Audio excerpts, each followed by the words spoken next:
मित्रों, अब जो हम विश्लेषण करने वाले हैं उसका संबंध देश के हर उस परिवार से है जिनके बच्चे नीट जैसी परीक्षा देते हैं, कड़ी मेहनत के बाद प्रतियोगी परीक्षा में शामिल होते हैं, जिनके घर के नौजवान अच्छी शिक्षा या नौकरी के लिए परीक्षा देते हैं। जानते हैं ऐसे बच्चों का, उनके माता पिता का सबसे बड़ा दर्द क्या है?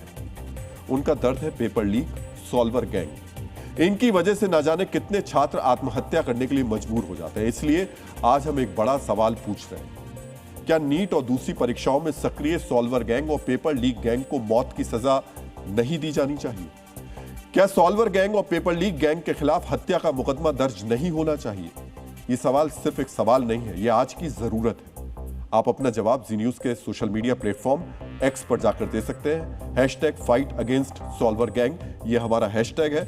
इस पर आप अपनी राय दीजिए। हमारे लिए आपकी राय इसलिए मायने रखती है क्योंकि यह सवाल लाखों प्रतियोगी छात्रों की जान और भविष्य बचाने के लिए। मित्रों, स्वामी विवेकानंद ने कहा कि युवाओं की क्षमता को दबाना या उनकी प्रतिभा के साथ खिलवाड़ करना एक सामाजिक पाप है। पैसों के लोभ में कुछ लोग देश में यही पाप कर रहे हैं। पेपर लीक की शिकायत के बाद 21 जून को देश भर में नीट की परीक्षा फिर हुई। परीक्षा के दौरान किसी भी चूक से निपटने के लिए पूरी तैयारी की गई।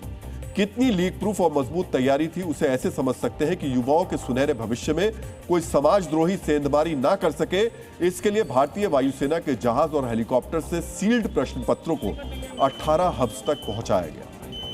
बेहद सुरक्षित इंतजाम के बीच भी कुछ समाज विरोधी, धन लोभी युवाओं के भविष्य में सेंधमारी की साजिश कर रहे थे। अब बहुत गौर से सुनिएगा। बिहार के लखीसराय में बिहार के जो नीट परीक्षा में सेंध लगाने की साजिश करने वाले 30 संदिग्धों के खिलाफ FIR दर्ज की गई। इनमें 9 सॉल्वर हैं, यानी ये वो लोग थे जो दूसरे छात्रों की जगह नीट की परीक्षा दे रहे थे। सोचिए, अगर ये नहीं पकड़े जाते तो पूरे साल परिश्रम करने वाले आपके बच्चों की जगह 9 अयोग्य छात्र परीक्षा पास कर सकते थे। जिनके खिलाफ FIR दर्ज हुई है उनमें डॉक्टर, मेडिकल छात्र भी शामिल हैं।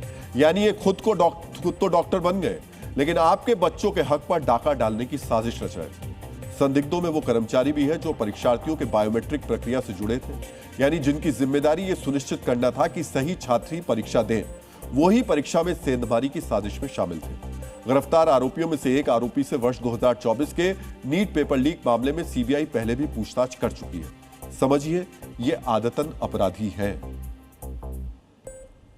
अब सोचिए, जब देश की सेना नीट की परीक्षा में इन्वॉल्व है, जब पेपर लीक की शिकायत के बाद सुरक्षा में सुई बराबर चूक की गुंजाइश भी नहीं छोड़ी गई थी, ऐसे समय में भी पेपर लीक और सॉल्वर वाली साजिश रची जा रही थी। इनके दुस्साहस के बारे में सोचिए। मित्रों, ये साजिश किसी एक सेंटर पर नहीं रची गई थी। नीट के 3 परीक्षा केंद्रों पर युवाओं के सपनों की हत्या, आपराधिक साजिश थी, वो रची गई। सोचिए, अगर पेपर लीक और सॉल्वर वाला ये गैंग कामयाब हो जाता तो फिर क्या होता? उन लाखों बच्चों की मेहनत में सेंध लग जाती जो दिन रात ईमानदारी से अपना भविष्य बनाने के लिए पढ़ाई करते हैं। सोचिए, अगर ये गिरोह नीट के सिस्टम में सेंध लगाकर पेपर लीक करा देता तो क्या होता? देश के लाखों बच्चों को फिर नीट परीक्षा देनी पड़ती, मानसिक तनाव झेलना पड़ता, लाखों परिवारों को फिर आर्थिक बोझ उठाना पड़ता। यूनान के प्रसिद्ध दार्शनिक प्लेटो ने कहा है कि जो लोग आने वाली पीढ़ी के सपनों की हत्या करते हैं, उन्हें न्याय की सबसे कठोर और अनुकरणीय सजा मिलनी चाहिए। नीट या किसी भी परीक्षा में पेपर लीक साधारण अपराध नहीं है, ये करोड़ों बच्चों, नौजवानों के सपनों की हत्या है। इसलिए आज हम आपसे पूछ रहे हैं, क्या सॉल्वर और पेपर लीक सिंडिकेट के अपराधियों को मृत्युदंड नहीं मिलना चाहिए? तो मैं चाहूंगा कि उस सवाल को एक बार आप स्क्रीन पर जरूर लेकर आइए। जो सवाल हम उठा रहे हैं कि वो लोग जो कि इस अपराध में शामिल है, क्या उनको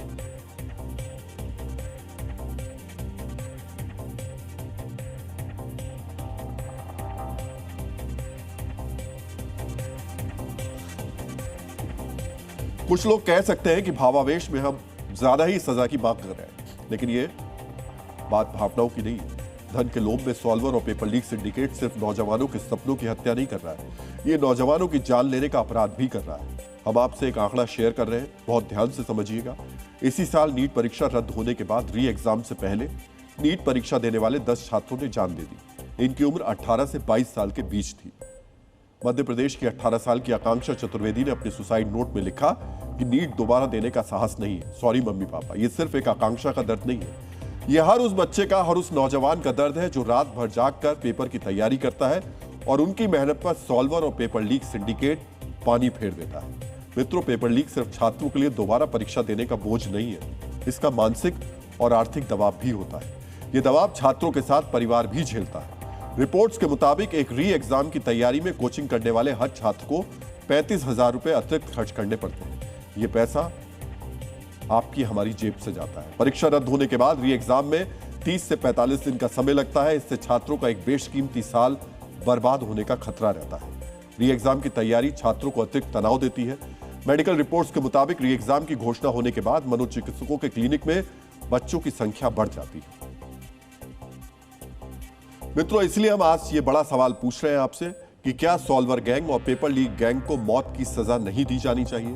हमने ये सवाल इसलिए भी पूछा है क्योंकि इसके पीछे सिस्टम की नाकामी भी है। जानते हैं, 2024 में public examination prevention of unfair means act बना।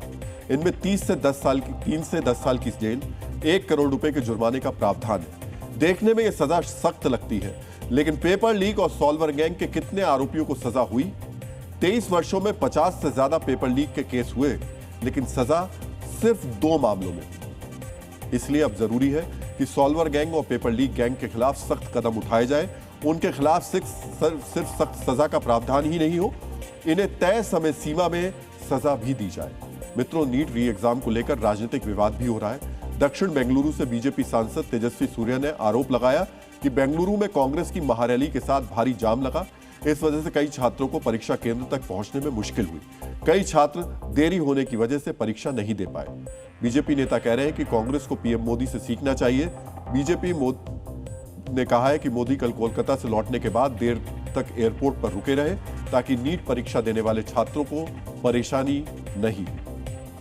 पूछना चाहता हूं कांग्रेस पार्टी से कि आपको तो नीट के एग्जाम का समय पता था और दिन भी पता था, क्या आप दिन नहीं तो कम से कम अपनी रैली का समय भी नहीं चेंज कर सकते थे? इससे बात स्पष्ट है कि कांग्रेस के लिए राजनीति ऊपर है और छात्र हित नीचे।